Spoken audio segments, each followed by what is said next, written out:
साफी का कार्य बौद्धिक दिव्यांगजनों के अधिकारों और सामाजिक न्याय के लिए अत्यंत सराहनीय है। यह मंच उन लोगों को बोलने और नेतृत्व के अवसर प्रदान कर रहा है जिन्हें पहले केवल दूसरों की देखभाल का विषय माना जाता था। आत्मनिर्णय और भागीदारी का अधिकार प्रत्येक नागरिक का मूल अधिकार है और साफी जैसा मंच उसे समाज के समक्ष प्रस्तुत कर रहे हैं। यह बात 2 दिवसीय अधिवेशन के समापन अवसर पर कर्नाटक के राज्यपाल महामहिम डॉक्टर थावरचंद गहलोत के मुख्य अतिथि के रूप में संबोधित करते हुए कही। बौद्धिक और विकासात्मक दिव्यांगजनों के राष्ट्रीय संगठन self advocates forum of India SAFI का 8वां राष्ट्रीय अधिवेशन रविवार को नागदा स्थित स्नेह कुंज गार्डन में गरिमामय रूप से संपन्न हुआ। 2 दिनों तक चले इस राष्ट्रीय मंच पर देश के 18 राज्यों से 250 से अधिक सेल्फ एडवोकेट्स और उनके प्रशिक्षकों ने भागीदारी की।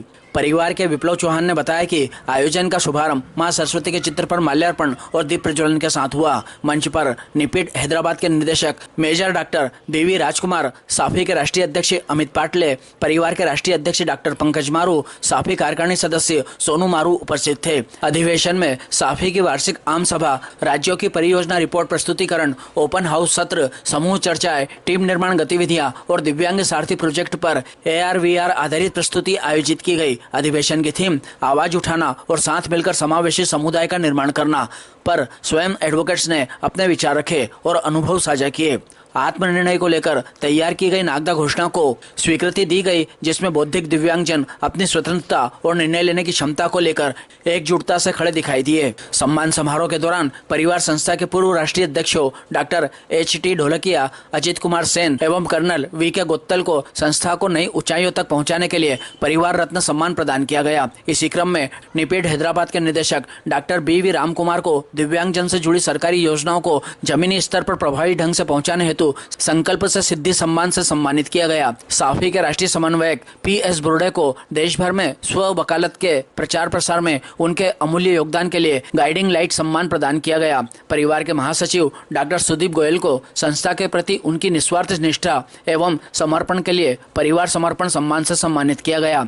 राष्ट्रीय कोषाध्यक्ष डॉक्टर दिवाकर शाह को संस्थागत परिवर्तन की दिशा में उनके नेतृत्व के लिए चैंपियंस ऑफ चेंज सम्मान से सम्मानित किया गया। वहीं मौलाना आजाद राष्ट्रीय उर्दू विश्वविद्यालय के दिव्यांग सारथी project manager doctor Wasim Azhar को AR/VR आधारित दिव्यांग सारथी परियोजना में उनके अनुकरणीय कार्य के लिए विशेष रूप से सम्मानित किया गया। इस अवसर पर परिवार एवं वॉइस ऑफ सेफ द्वारा संयुक्त रूप से संचालित हितार्थी योजना की जानकारी प्रतिभागियों को दी गई तथा सभी को राष्ट्रीय न्यास की निरामया स्वास्थ्य बीमा योजना से अधिक संख्या में लाभान्वित होने हेतु प्रेरित किया गया। अधिवेशन के अंतिम सत्र में किशोरावस्था और व्यक्तिगत सुरक्षा जैसे संवेदनशील विषयों पर लड़कों और लड़कियों के लिए पृथक सत्र आयोजित किए गए। सुरक्षित असुरक्षित स्पर्श के बीच में अंतर व स्वयं की सुरक्षा सुनिश्चित करने के लिए बौद्धिक दिव्यांग क्या कदम उठा सकते हैं, इस बारे में मास्टर ट्रेनर अर्पिता यादव ने विस्तृत प्रशिक्षण दिया। इसके पश्चात खुले सत्र में प्रतिभागियों ने अपने विचार साझा किए और आयोजन की उपयोगिता पर प्रतिक्रिया दी। समापन के दिन की विशेष बात यह रही कि शाम को सभी बच्चों को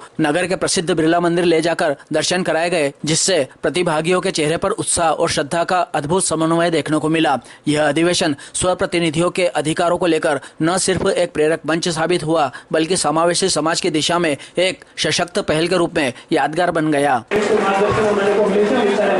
हमेशा वो हमारे साथ में कंधे से कंधे मिलाकर खड़े हैं। आपका सम्मान करके परिवार और साथी भगवान की कोशिश करें।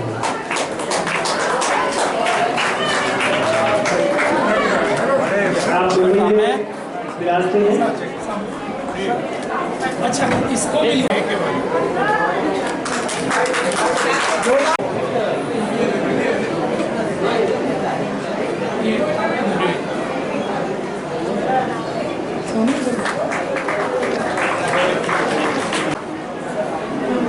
सामने सर सामने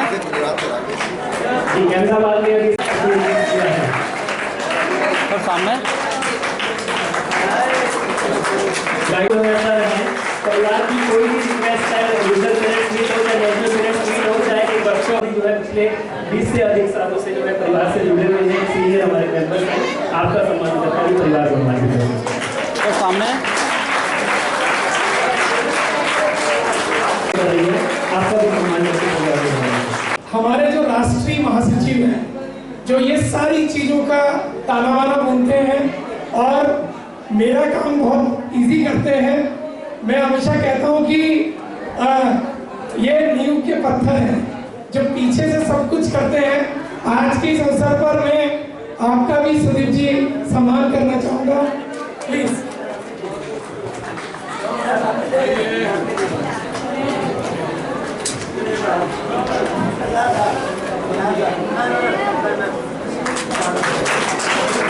और सम्मान है परिवार समर्पण सम्मान। उनका समर्पण हम सब जानते हैं। वो पेरेंट ना होकर भी जिस तरह से परिवार के लिए काम करते हैं, मैं चाहूंगा जोरदार सर सामने एक मिनट। Thank you sir. आशा का जन्म संस्था द्वारा बनाई गई है। क्या हुआ?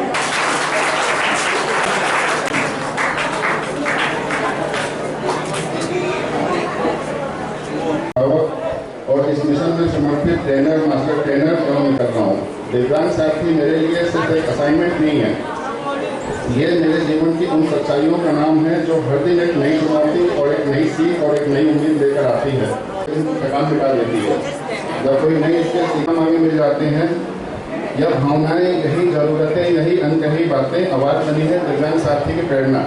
बोर्ड पर आपके जो समस्याएं हैं उनका समाधान है और उनके उद्देश्यों की प्राप्ति के लिए क्या करना चाहिए आपने प्रैक्टिकल करवाया है। निश्चित रूप से ये आपके जीवन के लिए बहुत लाभदायक है। आज इस सम्मेलन में हम जिन सॉफ्ट सेल्फ एडवोकेट की बात कर रहे हैं, ये वो लोग हैं जो बौद्धिक अथवा विकासात्मकता का अक्षमता के बावजूद स्वयं के लिए आवाज़ उठाते हैं और अपने हक की बात करने के साथ साथ दूसरों को भी सशक्त बनाने में जुटे हैं। आत्मनिर्भर भारत अभियान में यह आवश्यक है कि दिव्यांगजनों, विशेषकर बौद्धिक अक्षमता से जूझ रहे लोगों को बराबरी का स्थान दिया जाए।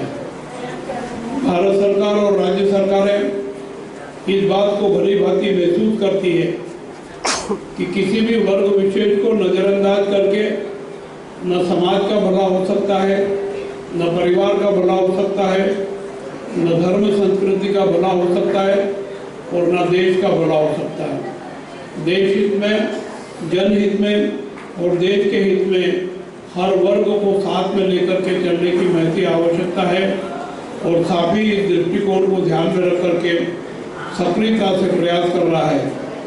इसके लिए आवश्यक है कि हर बच्चे को शिक्षा मिले, हर युवक को रोजगार का अवसर मिले और हर नागरिक को निर्णय लेने की अधिकार में सहभागिता का अवसर मिले। आज समाज की सोच बदलने की आवश्यकता है।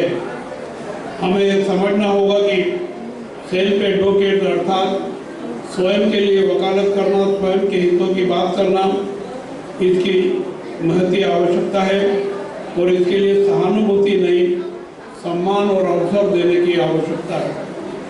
आपका संगठन इस दृष्टिकोण को ध्यान में रख करके सकारात्मक प्रयास कर रहा है। इसके लिए मैं एक बार फिर से आपको बधाई और शुभकामनाएं देता हूँ। किसी स्पेशल स्कूल में सीमित करने की बजाय मुख्य धारा में लाना साफी का एक महत्वपूर्ण योगदान है। उन्हें कार्यक्षमता के आधार पर आंका जाए, अक्षमता के आधार पर नहीं। ये साफी की सोच है और जो बोर्ड पर सब्जेक्ट लिखे थे उनमें इन सब बातों का उल्लेख है। मैं बहुत ज़्यादा कुछ विषय में बोलने की आवश्यकता महसूस नहीं करता हूँ। वर्तमान समय में सेल्फ एडवोकेट की भूमिका नीति निर्माण में भी सुनिश्चित की जाने की आवश्यकता है।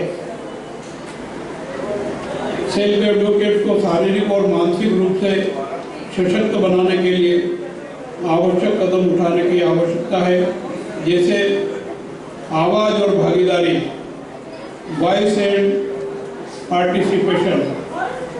प्रत्येक व्यक्ति को अपनी बात रखने और निर्णय लेने का अधिकार होना चाहिए। अधिकार संविधान में प्रावधान किया भी है। सम्मान और गरिमा, डिग्निटी एंड रिस्पेक्ट, अर्थात सम्मान और आदर। कोई भी व्यक्ति दया का पात्र नहीं बल्कि सम्मान का अधिकारी है। समावेशन और समानता, इंक्लूजन एंड इक्वलिटी, संवैधानिक प्रावधान अनुसार समाज में सभी को बराबरी का स्थान और अवसर मिलना चाहिए, इस बात का प्रावधान है और उसको लागू करने का प्रयास साफे द्वारा किया जा रहा है। हमें इन दिशाओं में कार्य करने की आवश्यकता है। सबका साथ सबका विकास के मंत्र को साकार करते हुए एक समावेशी समाज के निर्माण के लिए तथा देश के दिव्यांगजनों के सशक्तिकरण के लिए भारत सरकार के सामाजिक न्याय और अधिकारिता मंत्रालय का दिव्यांगजन सशक्तिकरण विभाग अभूतपूर्व और सराहनीय कार्य कर रहा है। इसके लिए भारत सरकार और विभाग को बधाई और शुभकामनाएं देता हूं। दिव्यांगता के सशक्तिकरण के बिना समाज एवं देश का विकास संभव नहीं है, ये मैंने पहले भी बताया और फिर से दोहराना चाहता हूँ। दिव्यांगजन सशक्तिकरण विभाग दिव्यांगजनों के लिए अनेकों योजनाओं का क्रियान्वयन कर रहा है, जिनमें वित्तीय सहायता, सहायक उपकरण, शिक्षा सुगम्य भारत अभियान और पोषण विकास आदि योजनाएं शामिल हैं।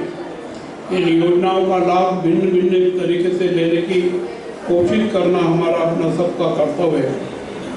एडीज योजना के अंतर्गत देश भर में पात्र दृष्टिबाधितों को smartphone, smart cane, Daisy player, Braille kit आदि सहायक उपकरणों के वितरण का कार्य भारत सरकार और राज्य सरकारों द्वारा किया जाता है।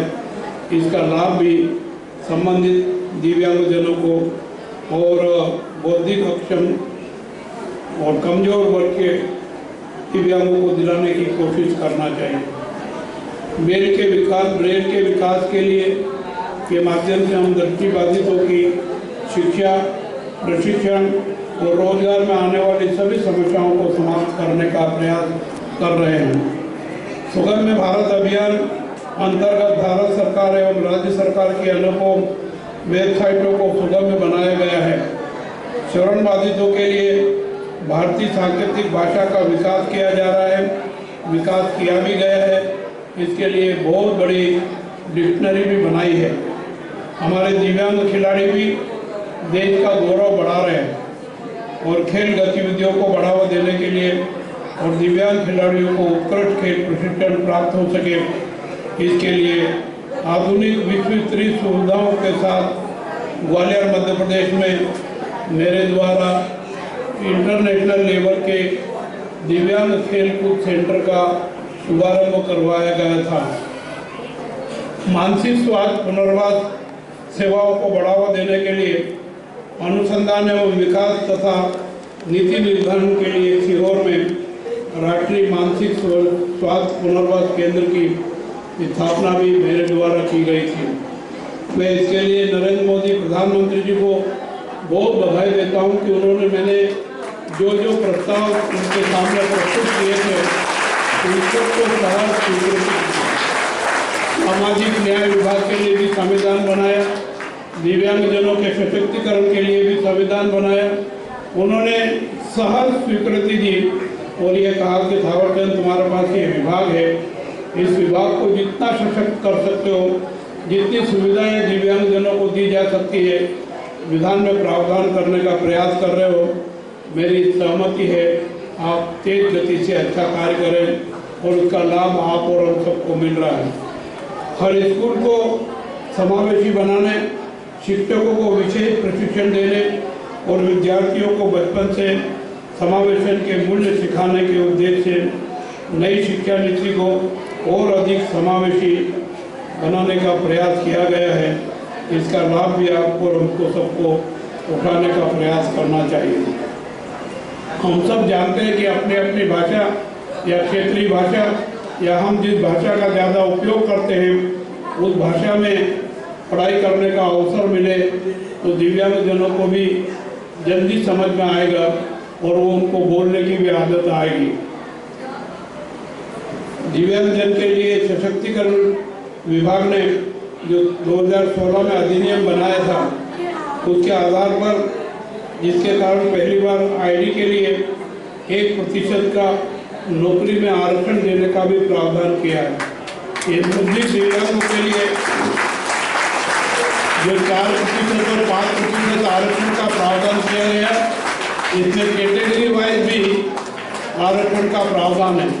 हर वर्ग के लोगों को 1%, दृष्टिबाधित को 1%, बौद्धिक असक्षम दिव्यांगजनों को और बाकी 2% और दिव्यांगजनों और प्रकार के दिव्यांगजनों को आरक्षण का प्रावधान किया गया है। मेडिकल कॉलेज में 5% आरक्षण का प्रावधान किया है। इसका लाभ हम सबको लेने की कोशिश करना चाहिए। इसकी वजह से अब तक आईडी को सरकारी नौकरियां भी मिल रही है। 18 साल की उम्र तक स्कूलों में मुफ्त शिक्षा का प्रावधान है। उच्च शिक्षा में 5% आरक्षण का प्रावधान है। आईडी की जरूरत के अनुसार पाठ्यक्रम में बदलाव का प्रावधान है। ये मुख्य प्रावधान जो सेल्फ एडवोकेट की आगे बढ़ने में मदद कर रहे हैं। शासन की इन योजनाओं का लाभ हितग्राहियों को मिले, साफ इस दिशा में लगातार प्रयास कर रहा है। मैं आपके प्रयासों की सराहना करते हुए आपको बधाई और शुभकामनाएं देता हूँ। धन्यवाद सर। अभी हम सभी लोग आपके आभारी हैं और खास करके मैं पर्सनल रूप से भी बहुत आभारी हूँ सर आपका। बहुत धन्यवाद सर।